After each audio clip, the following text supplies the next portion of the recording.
Ассалаумағалейкум мұсылмандар, мен мың жарым жылда бүкіл әлемде бірінші рет жалғыз кітап жазып бітірдім. Оның аты «Намаз постуния без сектантства» деп аталады. Бұл кітапты тегін менің umma.kz сайтыма кіріп оқи аласыздар. Бірақ бұл кітап, ескертейін, орысша жазылған, әлі қазақша аударуға уақыт болмай жатыр. Бұл кітапта мен бүкіл мына мазһабтардың арасындағы қайшылықтардың бәрін жоғалтып, тек қана сүннет бойынша қалай намаз оқу керектігіне тоқталдым. Алдыменен намазда қолды көтеру туралы тоқталып кетсем. Пайғамбарымыздың кезінде, саллаллаху алейхи вассалам кезінде ешқандай микрофон, усилитель, громкоговоритель дегендер болмаған. Сондықтан да пайғамбарымыз саллаллаху алейхи вассалам артында тұрған мұсылмандарға ескерту керек болады.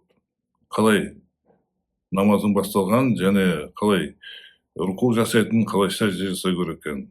Сондықтан да пайғамбарымыз саллаллаху алейхи вассалам Аллаху акбар деп қолын көтерген. Бұл деген уже намаз басталды деген сөз. Одан кейін руку жасайтын кезде тағы да қолын көтерген. Аллаху акбар деп. Сосын сәжде жасайтын кезде тағы да қолын көтерген.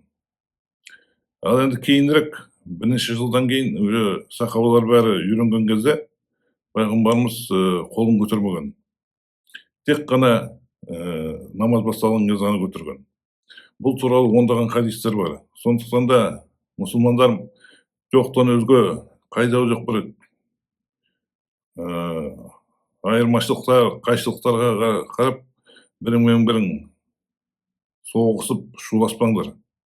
Мен өзімнің кітабымда барлық қайшылықтардың бәріне жауап беріп, бәріне Құран менен сүннет арқылы бәрін түсіндіріп бердім. Сондықтан да менің сайтыма кіріп, тегін оқуларыңа болады менің кітабымда.